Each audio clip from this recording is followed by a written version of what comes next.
और अल्लाह के नबी ने नहीं कहा था कि आयशा को ले आओ हमारे पास, हमें आयशा की ज़रूरत है, बल्कि अबू बकर सिद्दीक जो आयशा के वालिदे मोहतरम, उन्होंने कहा अल्लाह के नबी आयशा बड़ी हो गई है, आयशा अब आपकी बीवी बन सकती है, फिजिकली आप उनको ला सकते हैं। तब अल्लाह के नबी ने कहा कि मेरे पास पैसे नहीं है देने के लिए महर के, तो हज़रत अबू बकर सिद्दीक ने 550 दिरहम उस वक्त दिए कि आप अपनी बीवी को दैन महर दीजिए, उसके बाद लेकर आइए। तो 9 साल की उम्र में अबू बकर सिद्दीक के कहने पर, यानी लड़की के वालिद के कहने पर, तब दामाद अपनी बीवी की रुखसती करके घर लेकर आता। तो इससे ये साफ पता चलता है कि अल्लाह के नबी की तरफ से कोई जोर जबरदस्ती नहीं थी।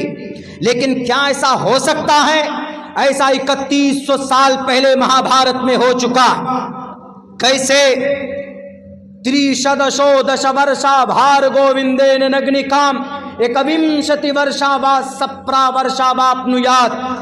त्रिशदशो दश वर्षा, त्रिशदशो 30 बरस का मर्द, 10 वर्षा 10 वर्ष की लड़की से विवाह कर सकता है। नग्नि काम, नग्नि इसी से लगन है, बोलते हैं लगन खूब चल रहा है, नग्नि मतलब विवाह कर सकता।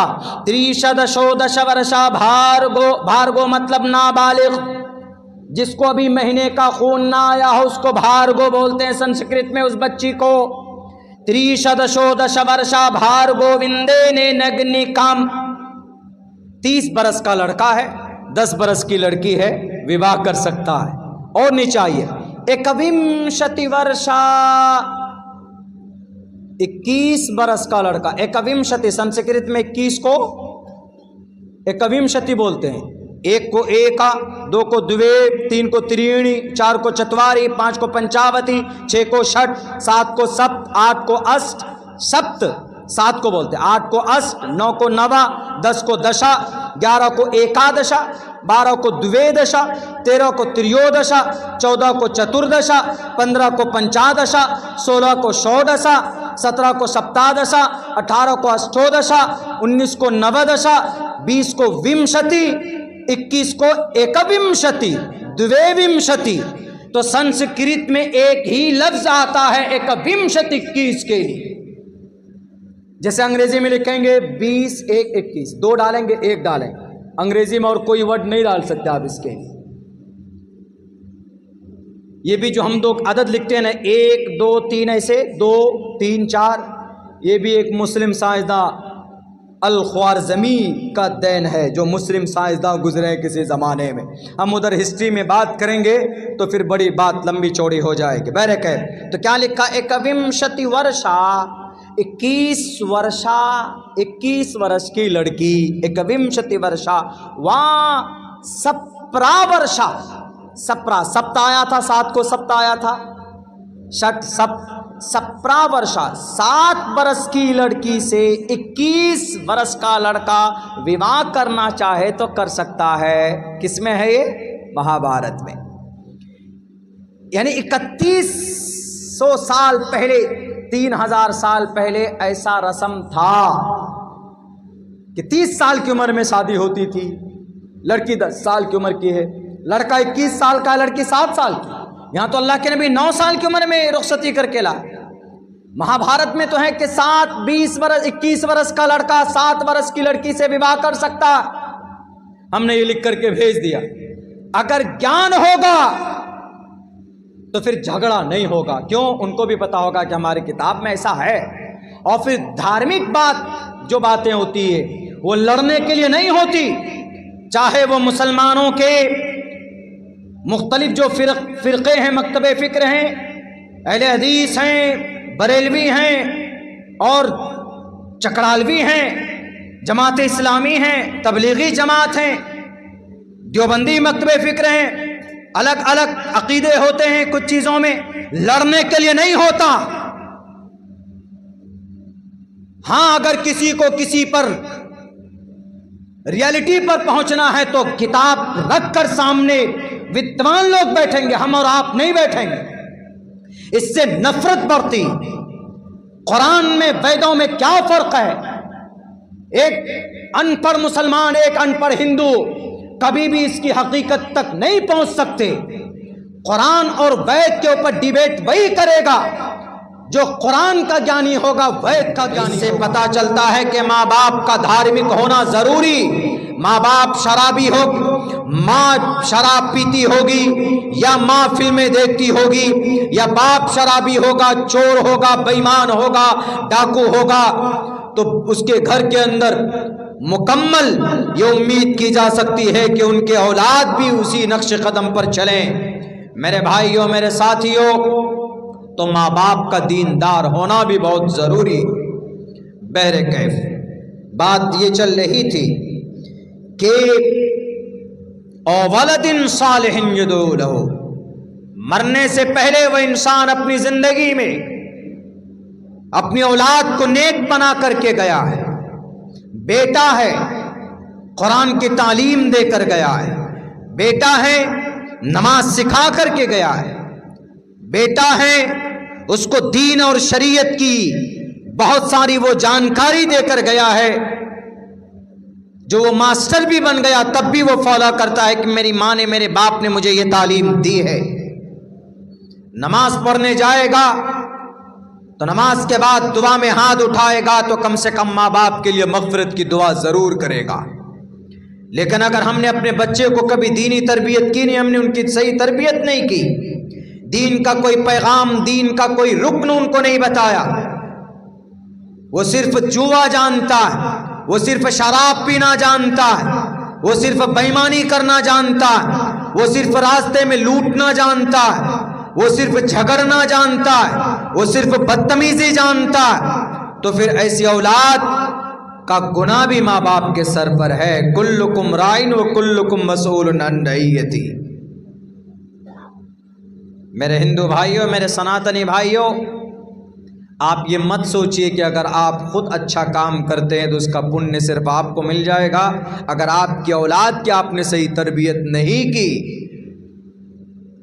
तो उसका गुनाह भी आपके सर पर होगा। और ये जो आज जो धर्म का नशा चढ़ा दिया है ना हिंदू मुसलमानों के दिलो दिमाग में, पूरे भारत के अंदर यही हालत। नहीं, हमें हमारा धर्म बचा लेगा। धर्म नहीं बचाता, आपका अमल आपको बचाएगा। मुसलमान हो कि हिंदू हो, हिंदू हैं, अमल अच्छा है, कॉन्सेप्ट बेहतर है, अकीदा ढंग का है, definitely you will enter the स्वर्ग। आप जन्नत जा सकते हैं अगर आपका अकीदा ठीक है, आपका अमल ठीक है। नहीं तो भगवान धर्मस्तस्य हयाते कुरूलमा शरीरे ने शमम नासम सर्वमन्यति गच्छति। आज जिस धर्म का नशा आपके दिमाग में है, नौजवानों के दिमाग में, कि हमको हमारा सनातन धर्म या हमारा हिंदू धर्म हमको स्वर्ग लेकर जाएगा, नहीं। आपका अमल अच्छा है तो आप जन्नत जा सकते हैं। क्या कोई मुसलमान अगर सिर्फ ये कहे कि आज आई लव मोहम्मद बोलने से मैं जन्नती हो जाऊंगा, क्या आज का मुसलमान अगर ये कहे कि मैं अपने आप को कहता हूं मैं मुसलमान हूं, पक्का मुसलमान, नमाज जिंदगी में नहीं, चुगलखोरी जिंदगी में है, शराब जिंदगी में है, नशे में हमेशा धुत रहा है, झूठ बोलता था, जिना करता था, सूद खाता था, क्या वह इंसान इतनी आसानी से जन्नत में चला जाएगा? नहीं जा सकता, सजा मिलेगी उसको।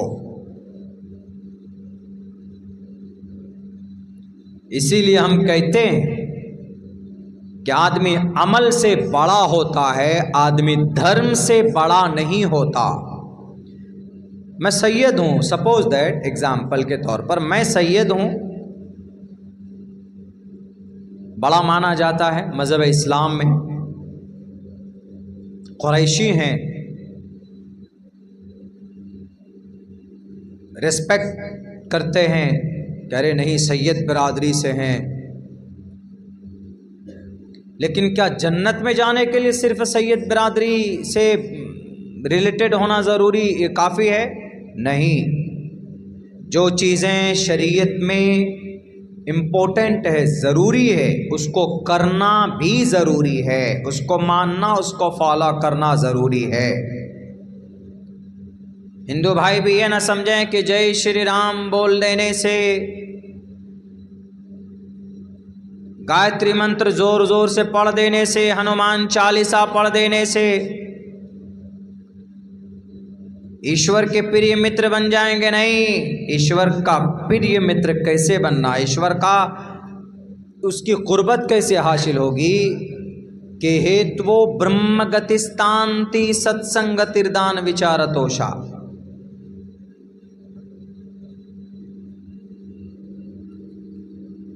ईश्वर की विशेषताओं का,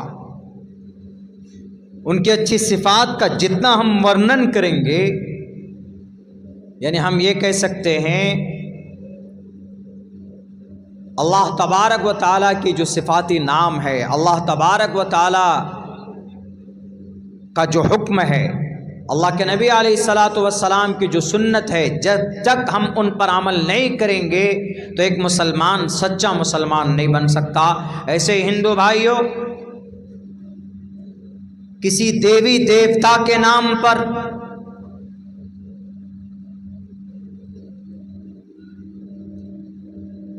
चीखने से, चिल्लाने से, सड़क जाम करने से कुछ भी नहीं होने वाला। मनुस्मृति का ये मंत्र बहुत छोटा लेकिन बड़ी काम की बात कही। अमल आपका रहेगा। शरीरेने नाशम, शरीरेने समम नाशम, आपकी जो शरीर, आपकी जो बॉडी है, ये जमीन में डालने के बाद ये मिट्टी में मिल जाए। ईश्वर के पास क्या जाएगा? ईश्वर के पास आपका अमल जाएगा। मा इंदकुम यनफदु व मा इंदल्लाहि बाक़। मुसलमान है, कब्र में डाल दिया जाता है, उसकी बॉडी खत्म हो जाती है, वहीं पर हड्डी खत्म हो जाती है।